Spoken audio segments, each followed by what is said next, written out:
itu lo katakan. Itu kan akhirnya gimana ya cara menjadikan pola pikir bahwa kita sehat-sehat aja gitu loh. Jadi jangan akhirnya jadi sikut-sikutan gitu ya. Gue pengen tahu, biarkan teman-teman tinggal pilih, kalau emas begini silakan mitigasinya begini, kalau Bitcoin begini silakan lo mitigasinya seperti itu. Dengan gaya-gayanya masing-masing. Nah, ya itu tadi saya bilang Bang Dery, setiap orang itu punya cara investment berbeda-beda. Ada yang nekat banget, saya hilang 30% sehari nggak apa-apa, toh karena tujuan saya mau plus 30%. Iya. Tidur tetap enak, kesehatan tetap terjaga. Ya silakan gitu loh. Tapi ada orang yang turun 5% aja nggak tidur dia. Oh iya. Ada loh.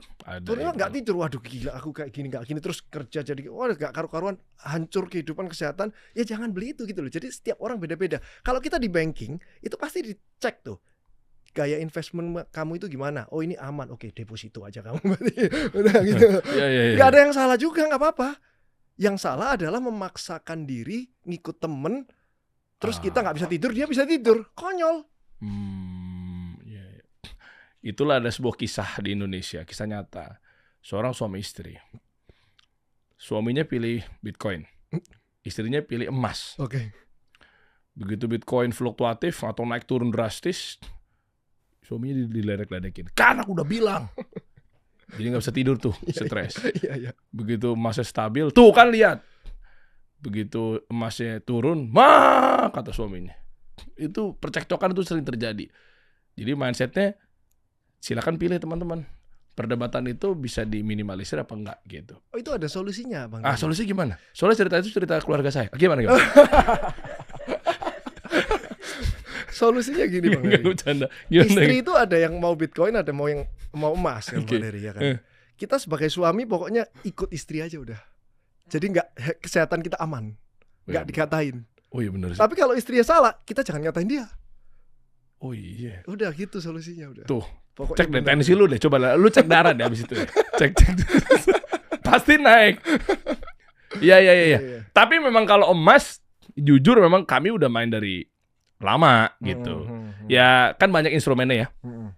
Tapi kalau memang ngejaga stabilitas buat pengamanan ketika nilai fiat turun, memang cakep banget emas. Apalagi kemarin kan akhirnya sempat hampir 2 juta apa segala macam kan. Nah, itu menarik sih. Jadi teman-teman juga harus tahu juga, jangan sampai kayak berita-berita yang kayak begini nih. Tuh lihat, investasi berujung sengsara. Jangan ikutan beli emas kalau bokeh. Ya itu setuju. Apalagi orang ngutang untuk beli emas, lucu itu. Wah, sampai begitu ya? Iya. Hah? Sumpah lo, gue baru denger loh. Gimana ngutang buat beli emas? Lah kan ngutang buat biaya kebutuhan sehari-hari lah. Saking orang banyak bilang, mas naik, utang buat beli emas, kalau udah naik gua jual ntar bayar utang. Konyol banget gitu loh.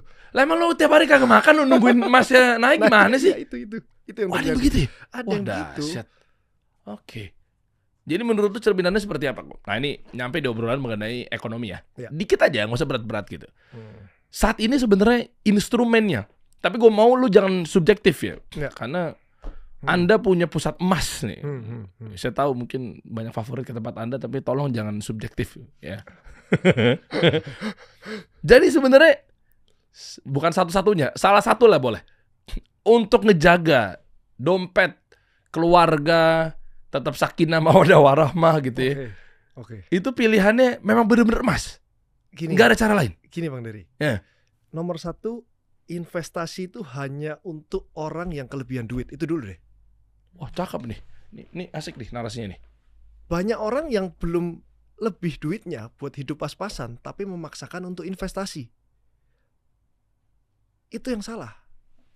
Itu yang pertama dulu. Oke. Yang kedua, sekarang udah masuk nih orang yang udah kelebihan duit, udah bisa menyisakan gajinya atau sebagian dari penghasilannya untuk diinvestasikan. Diinvestasikan kemana? Kalau kategorinya uangnya masih kecil, belum banyak, investasi taruh di, boleh beli USD, taruh rupiah pun nggak apa-apa, taruh emas juga nggak apa-apa, taruh Bitcoin nggak apa-apa. Tapi semakin ini semakin besar uang yang kamu bisa simpan. Kalau dari saya sendiri nih, saya akan beli semuanya Bang Dery. Saya emas ada, Bitcoin ada, USD ada, Singapura dolar ada, semuanya saya ada. Bonds ada, FR ada, properti ada, semua instrumen saya ada. Kenapa? Kalau USD turun, ada yang naik. Kalau Bitcoin turun, ada yang naik. Jadi satu turun, satu naik. Apapun yang terjadi di dunia ini, saya tetap tidur enak. Gitu. Itu kalau yang kelebihan duit. Iya. Gimana caranya eskalasi dari yang duitnya pas-pasan, pengen jadi kelebihan duit? Bukan dari investasi yang jelas. Oh, dari kerja dong. Cash cow-nya, dia kerjanya yang difokuskan. Kalau kamu fokusnya di investasi kepingin naik 30%, 40%, 100%, akhirnya kamu nggak fokus di pekerjaan kamu. Kamu sebagai karyawan juga nggak ada promosi, kamu gitu-gitu aja mikirin investasi kamu. Sebagai pebisnis juga kamu nggak bisa naik terus karena mikirin investasimu yang nggak naik-naik. Atau habis naik terus turun lagi. Fokusnya itu di kerja, cash cow-nya untuk cari duit. Terus baru taruh di investasi. Investasi 10%, 20% setahun udah sangat-sangat bagus. Yang naik level itu dari kerjamu yang difokuskan gitu loh. Cakep. Dapat ya gue potongan TikTok nih. Bagus tuh motivasinya tuh. Catat teman-teman ya, jangan lu pinjol lagi lah buat investasi lagi. Nah, tapi gini, kita menyasar kepada audiens yang memang katanya kan lu bilang suruh kerja. Oke. Anggaplah kerja berapa ya? Rata-rata UMR aja kali kita pakai dong ya. Oke, 5 juta ya. 5 juta. Nah, ini gue demen banget ya. Ini karena grassroots-nya, akar rumputnya mayoritas ada di sini, Niko. Kalau lu bisa bantu, cakep banget nih. Oke. Tadi lu bilang suruh kerja. Oke, kerja. Tapi 5 juta nih dia. 5 juta ya. 5 juta penghasilan dari 5 juta untuk ke keluarga berapa sih biasanya? Biasanya mungkin kalau 50%-nya ya. Harusnya habis karena UMR kan, upah minimum provinsi udah dihitung untuk habis untuk mencukupi keluarga, tempat tinggal, makan, harusnya habis 5 juta. Oh gitu ya. Lupa soalnya saya nggak tahu beberapa tahun lalu tuh UMR. UMR masih yang 1,6 ya. Makasih loh ya, Inong ya. Cuman Pak Harto kali gua 1 juta UMR. Kayaknya nggak segitu juga ya. Nah, 5 juta kalau udah habis gimana caranya buat jadi kaya? Gini, caranya jadi kaya adalah kamu harus tahu kamu kerja di mana. Terus kamu bisa naik pangkat itu kapan? Atasanmu gimana caranya ngelewatin dia? Fokus kamu. Kerjamu itu gimana? Kamu pelajarin caranya. Bukan 5 juta sampai mati dong. Ya. Jangan UMR sampai mati dong. Pikirin. Oh, ternyata saya udah mentok di atas ini. Oke, ngobrol sama bosmu. Kira-kira bisa dikembangkan gimana perusahaan ini? Dengan kamu yang belajar banyak itu di Nonton Kasih Solusi ini. Amin, Masya Allah. Makasih loh. Seneng banget di endorse. Kan udah kan dia banyak belajar terus ngobrol sama bosnya supaya perusahaannya jadi gede sehingga bosnya bisa membayar dia di atas UMP. Kira-kira kan gitu. Kalau bosnya masih nggak bisa, oke, dia waktunya bersiap-siap untuk mencari pengganti dirinya supaya dia pindah ke perusahaan lain yang dia bisa naik dong. Kalau udah naik 5 juta, 6 juta, 7 juta, naik pangkat dan seterusnya 10 juta, 15 juta, udah waktunya nih investasi gitu loh. Supaya nggak hilang gitu. Angka berapa tepatnya? Boleh kasih masukan nggak? Gampangnya di atas UMP lah ya. Karena UMP ini kan sudah dihitung habis kalau sudah berkeluarga.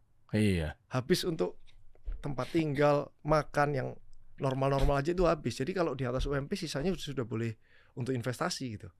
Anggaplah dari 5 juta tadi kalau dia promosi, kalau dia pindah kantor, itu biasanya kalau tahap interview itu kan 5 juta nih, berapa ekspektasimu gitu kan? Itu biasanya 2 kali lipat ya? 10, enggak gitu ya? 30% naiknya biasanya. 30% ya? 30%. Berarti 8 juta? Ya, enggak dong, 6,5. 6,5.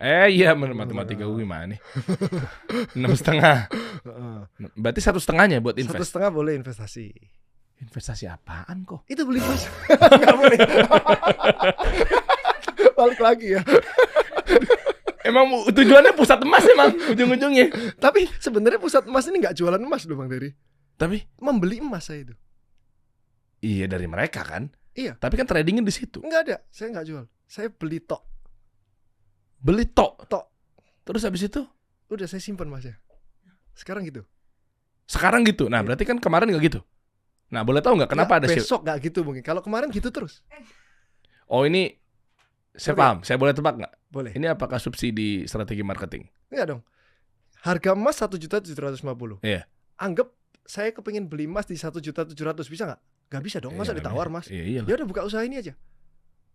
Oh paham. Udah daripada saya beli emas 1.750, saya beli emas lebih murah dikit. Tapi bisa ngambil dari orang lain, saya investasi dengan harga emas lebih murah. Emang cindo lu ya. Gue ngerti lagi. Iya kan? Iya.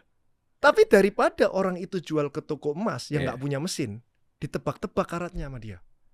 18 deh buat kamu. Satunya sebelah 16 deh, satunya 20 deh. Ini mesinku jelas 19 saya bayar 19, 20 saya bayar 20. Jadi orang win-win dong. saya juga untung, beli emas lebih murah sedikit, dia juga untung sesuai. Berarti total emas yang ada di pusat emas sekarang berapa? Yang lu habis beli-beliin dari orang-orang? Ya belum banyak kan, baru 2 bulan buka. Paham. Ini karena fenomenal kemarin sempat rame. Enggak lah. Sekelas Andrew kan pasti kan lagi Emas akan rame. selalu rame sih, nggak mungkin nggak. Kan udah ribuan tahun Ya, nggak mungkin lah masa orang mendadak nggak ada emas. Iya, betul. Tapi kan komoditi ini bisa habis nggak, Mas? Wah, lama banget, nggak tahu kapan. Kan teknologi untuk mengambil emas itu mahal kan. Dan ada yang bilang katanya belum lagi nanti di luar angkasa ya. Wah, lebih mahal lagi tuh. Iya bener. Baca deh berita. Siapa yang ngomong ya? Elon Musk, siapa Bill Gates atau siapa juga ikutan endorse narasi begituan lah pokoknya. Ya. Belum lagi nanti kenapa NASA tuh kita siapin begini nyampe sana karena cadangan emas yang ada di bumi, planet habis. bumi ya udah habis. Meskipun itu nggak tahu ya ratusan atau ribuan tahun gitu ya. Tapi nanti sisanya masih ada lagi di luar angkasa. Panjang banget ya. Iya kok, cek aja deh. Ada. Saya lupa statementnya siapa. Apa juga sih. Cuman kan teknologi untuk ngambil di mana itu lebih mahal lagi. Akhirnya harga emasnya kan naik. Gitu. Ya, jadi cost. Semakin mahal, semakin naik. Gitu. Iya. Oke lah. Nampung 2 bulan ini berapa total? Berapa ya? Mungkin ada. Nggak boleh disebar di sini. Emang iya? Iya. Kata siapa? Kompetitornya nanti tahu. Iya benar. Anda polos sekali ya. Iya. Tapi gini Bang Dery, harga emas itu nggak mungkin bisa naik banget sampai kayak gimana. Karena mungkin Bang Dery pernah dengar ya, dari zaman Nabi dulu itu harga emas 1 ounce itu yang 4 gram itu sama dengan 1 kambing. Iya. Jadi kan nggak mungkin nanti naik tinggian terus harga kambing turun, kan nggak mungkin. Ini udah dari zaman dulu loh. Jadi itu akan selalu stabil dengan harga kambing gitu. Berarti ketahuan banget ya. Turun banget fiat ya.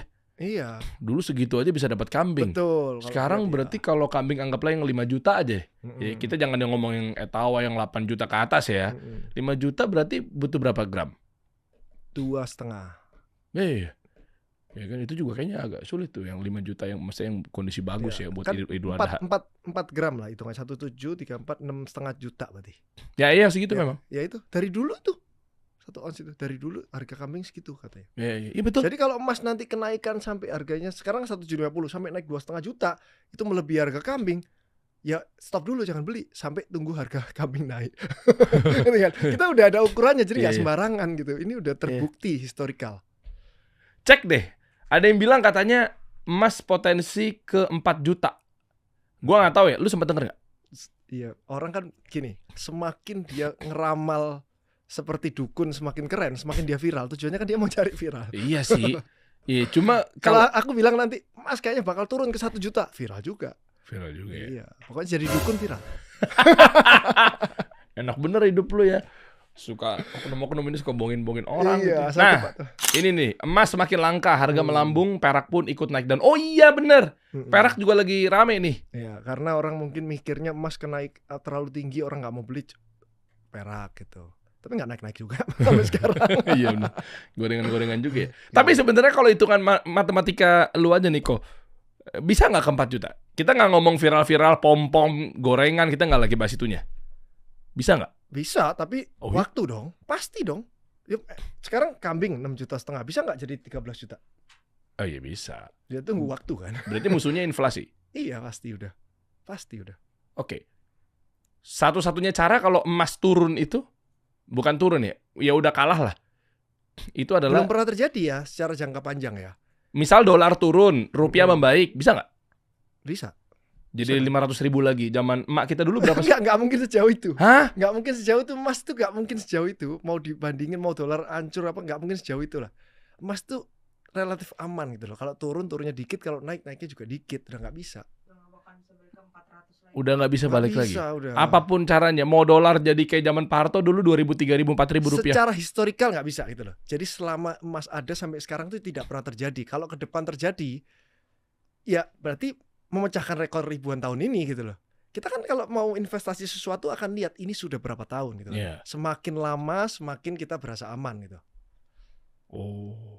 Sekarang kalau aku tanya deh, harga tanah di sini Jalan Panjang nih kan 20-30 juta. Ya per meter. Bisa nggak jadi 500.000 per meter? Ya enggak ya harusnya. Secara historikal enggak kan? Enggak ya, masa tapi ke depan nggak tahu kita gitu. Oh iya. Kerusuhan apa segala itu kan secara kita lihatnya secara